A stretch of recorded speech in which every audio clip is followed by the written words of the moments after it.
오래된 첼로 연주자가 공연 전 현을 조율하는 모습을 본 적이 있으신가요? 숙련된 연주자일수록 한음 한음 세심하게 귀를 기울입니다. 너무 팽팽하면 현이 끊어지고 너무 느슨하면 아름다운 소리가 나지 않죠. 우리의 마음도 이와 같습니다. 인생의 많은 갈등과 고통은 사실 우리 마음의 현이 제대로 조율되지 않았기 때문입니다. 오늘 이 시간에는 부처님의 지혜를 통해 우리 마음의 현을 다시 조율하는 방법을 함께 살펴보겠습니다. 특히 인생의 중반을 지나오시면서 가족 관계의 어려움, 내적 갈등, 그리고 진정한 행복에 대한 깊은 갈증을 느끼고 계신 분들께 도움이 되는 시간이 되기를 바랍니다. 우선 우리가 가장 먼저 살펴봐야 할 질문이 있습니다. 나는 지금 내 인생에서 어떤 관점을 바꾸면 가장 먼저 편안해질 수 있을까?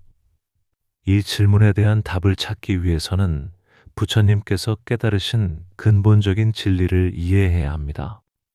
부처님께서는 사성제의 가르침에서 고통의 원인을 명확히 밝혀주셨습니다.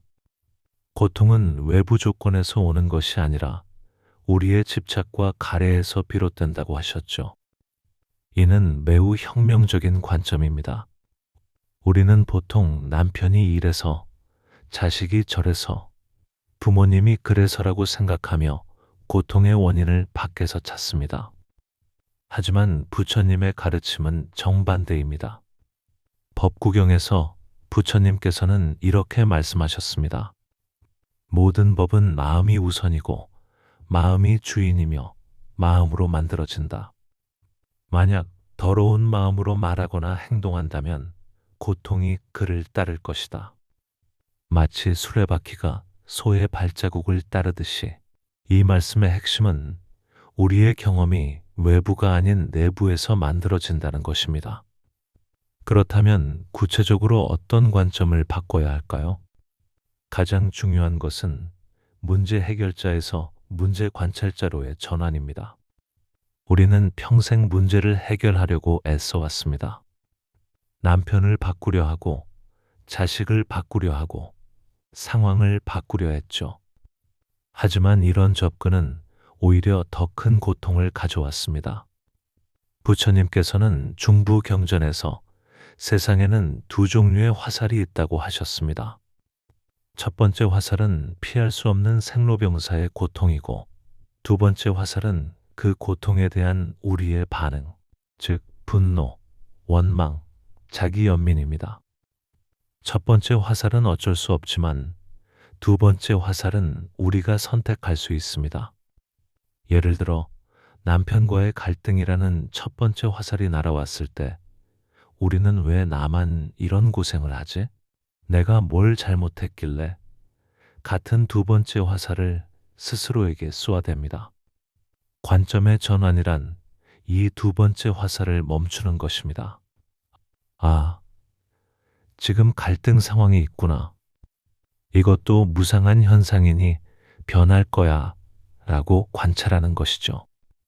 이런 관점의 전환을 위해서는 먼저 우리 안에 기대라는 뿌리 깊은 습관을 살펴봐야 합니다. 우리는 가족들이 내 기대대로 행동하기를, 상황이 내 바람대로 흘러가기를 원합니다. 하지만 부처님께서는 모든 형성된 것들은 무상하다고 하셨습니다. 변하지 않는 것은 아무것도 없는데 우리는 변하지 않기를 바라며 고통받고 있는 것입니다. 그렇다면 이런 깨달음을 일상에서 어떻게 실천할 수 있을까요? 나부터 행복해지기를 실천하는 구체적인 하루 루틴에 대해 살펴보겠습니다. 부처님께서는 제자들에게 사념처 수행을 가르치셨습니다. 몸과 감수와 마음과 법을 알아차리는 수행이죠. 이를 현대적으로 적용하면 하루를 시작할 때 간단한 의식을 가질 수 있습니다. 아침에 눈을 뜨면 오늘 하루도 깨어있는 마음으로 살겠습니다. 라고 다짐하는 것입니다. 식사할 때도 마음 챙김을 실천할 수 있습니다. 밥 한 숟가락을 입에 넣기 전에 잠시 멈춰서 이 음식이 내게 오기까지 얼마나 많은 이들의 수고가 있었을까를 생각해 보세요. 농부의 손길, 햇살과 비, 운반해준 사람들까지. 이런 감사의 마음이 생기면 자연스럽게 불평과 원망이 줄어듭니다. 가족과의 대화에서도 의식적인 연습이 필요합니다. 상대방이 나를 화나게 하는 말을 했을 때 즉시 반응하지 말고 3번 숨을 깊게 쉬어보세요. 그리고 저 사람도 고통받고 있구나. 저렇게 말하는 건 자신의 아픔 때문이야 라고 생각해 보는 것입니다. 이것이 부처님께서 가르치신 자비심의 실천입니다. 저녁 시간에는 하루를 돌아보는 시간을 가져보세요. 오늘 내가 화낸 순간, 짜증낸 순간들을 떠올리되 자책하지 마세요. 대신 내가 왜 그랬을까? 그 순간 내 마음에는 어떤 아픔이 있었을까? 들 탐구해 보는 것입니다. 이런 자기 관찰이 쌓이면 점차 감정의 패턴이 보이기 시작합니다. 잠자리에 들기 전에는 오늘 하루 감사한 일 3가지를 떠올려 보세요. 아주 작은 것이라도 괜찮습니다. 따뜻한 차 한 잔, 버스에서 만난 친절한 사람, 아이의 웃음소리까지. 이런 감사의 습관이 우리 마음의 토양을 기름지게 만듭니다. 부처님께서는 자신을 돌보는 자가 남을 돌본다고 하셨습니다. 이는 이기적이라는 뜻이 아니라 자신의 마음이 평화로워야 진정으로 남에게도 평화를 줄 수 있다는 의미입니다. 나부터 행복해지는 것은 의무가 아니라 지혜로운 선택입니다. 그런데 이런 수행을 하다 보면 마음속 깊은 상처들과 마주하게 됩니다. 특히 관계 속에서 받은 상처들은 쉽게 아물지 않죠. 이때 부처님의 어떤 가르침이 우리를 위로해 줄 수 있을까요? 부처님께서는 원한은 원한으로 풀리지 않고 원한을 놓음으로써만 풀린다고 하셨습니다. 이 말씀은 단순히 용서하라는 도덕적 교훈이 아닙니다.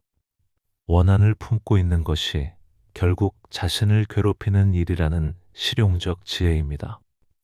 상처받은 마음을 치유하는 부처님의 방법은 독특합니다. 그런데 상처를 대하는 우리의 방식에는 또 하나 중요한 지점이 있습니다. 많은 분들이 고통을 겪으며 이렇게 말씀하십니다. 머리로는 알겠는데 마음이 자꾸 무너져요. 화를 내고 후회합니다. 죄책감에 시달려요. 이럴 때 우리는 죄책감과 자책을 분명히 구분할 줄 알아야 합니다. 부처님께서는 과거에 머무는 자는 괴로움을 낳고 미래를 붙드는 자는 두려움을 낳는다. 현재에 머무는 이는 평화를 얻는다고 하셨습니다. 하지만 우리는 흔히 나는 왜 그랬을까? 이런 나로는 안 된다는 자책으로 빠지기 쉽습니다. 죄책감은 내가 잘못한 행동을 돌아보는 양심의 기능이지만 자책은 나라는 존재 자체를 부정하는 자기 폭력입니다. 죄책감은 앞으로 어떻게 달라질 수 있을까를 묻는 질문이고 자책은 나는 왜 이 모양일까를 반복하며 자신을 무너뜨립니다. 예를 들어 아이에게 화를 내고 마음이 무거울 때 죄책감은 이렇게 속삭입니다. 아이 마음이 다쳤을 수 있겠다. 다음엔 숨을 먼저 쉬고 말해보자. 하지만 자책은 이렇게 말하죠. 나는 왜 늘 이럴까? 난 엄마 자격도 없어. 이때 가장 먼저 해야 할 일은 내 감정을 비판하지 않고 바라보는 연습입니다. 감정이 올라올 때 그 감정에 이름을 붙여보세요. 아, 지금은 미움이 아니라 외로움이구나. 지금 올라온 건 분노가 아니라 인정받지 못한 서운함이었구나. 그 순간부터 감정은 나를 지배하는 것이 아니라 내가 지켜보는 대상으로 바뀝니다. 그리고 조용히 자신에게 이렇게 말해보세요. 그동안 정말 많이 버텼구나. 지금 느끼는 이 감정은 내가 나를 돌보지 못했던 시간들의 흔적이야. 이제는 나부터 돌봐줄게. 나는 나를 사랑하기 때문에 더 이상 내 마음을 아프게 하지 않겠어. 이것이 나부터 행복하기의 실천입니다. 나를 돌보는 건 이기심이 아니라 자비의 시작입니다. 내가 나를 다독여야 남에게도 부드러운 시선을 줄 수 있습니다. 내가 내 마음을 돌볼 줄 알아야 가족에게도 더 넓은 품을 줄 수 있습니다. 상처를 없애려 하지 말고 상처와 함께 있는 법을 배우라고 하셨죠. 마치 연꽃이 진흙 속에서 피어나듯 우리의 지혜도 고통 속에서 자라날 수 있다는 것입니다. 부처님께서는 앙구따라 니까야에서 이런 비유를 들어주셨습니다. 마치 대지가 깨끗한 것과 더러운 것을 모두 받아들이듯 마음도 좋은 경험과 나쁜 경험을 모두 받아들일 수 있어야 한다. 이는 상처받는 경험도 우리 삶의 일부로 받아들이라는 가르침입니다.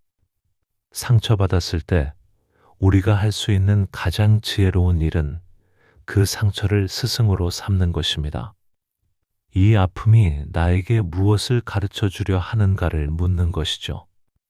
대부분의 관계적 상처는 우리의 집착과 기대에서 비롯됩니다. 상처를 통해 이런 집착을 발견하고 놓아버릴 수 있다면 그 상처는 더 이상 상처가 아니라 성장의 밑거름이 됩니다. 부처님의 또 다른 가르침을 살펴보면 자신에게 좋은 친구가 되라는 말씀이 있습니다. 우리는 타인에게는 친절하면서도 자신에게는 가혹한 경우가 많습니다. 실수했을 때 남에게는 괜찮다, 실수할 수 있어라고 하면서 자신에게는 왜 또 이런 바보 같은 일을 이라고 합니다. 자신에게 좋은 친구가 된다는 것은 내 마음의 아픔을 인정하고 위로해 주는 것입니다. 많이 힘들었구나. 그동안 정말 혼자서 잘 버텨왔다. 이제는 조금씩 놓아도 괜찮아. 라고 자신에게 말해주는 것이죠. 부처님께서는 또한 모든 존재가 행복하기를 바란다는 자비 명상을 가르치셨습니다. 이 명상에서 흥미로운 점은 자신부터 시작한다는 것입니다.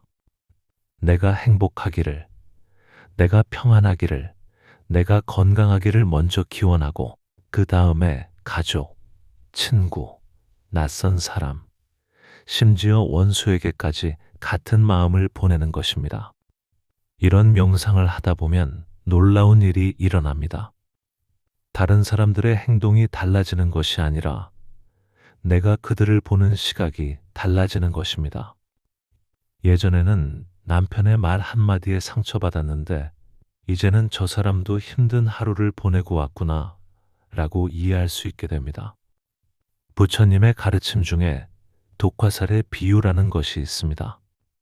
누군가가 독화살에 맞았을 때 누가 쏘았는지, 왜 쏘았는지, 어떤 화살인지를 따지는 것보다 먼저 화살을 빼고 독을 치료하는 것이 급선무라는 비유입니다. 관계의 상처도 마찬가지입니다. 누가 잘못했는지 따지기보다 지금 내 마음의 독을 먼저 치료하는 것이 중요합니다. 마음의 독을 치료하는 가장 강력한 해독제는 지금 이 순간에 머무는 것입니다. 과거의 상처에 머물지도 미래의 걱정에 빠지지도 않고 오직 지금 이 호흡, 지금 이 순간에 집중하는 것이죠.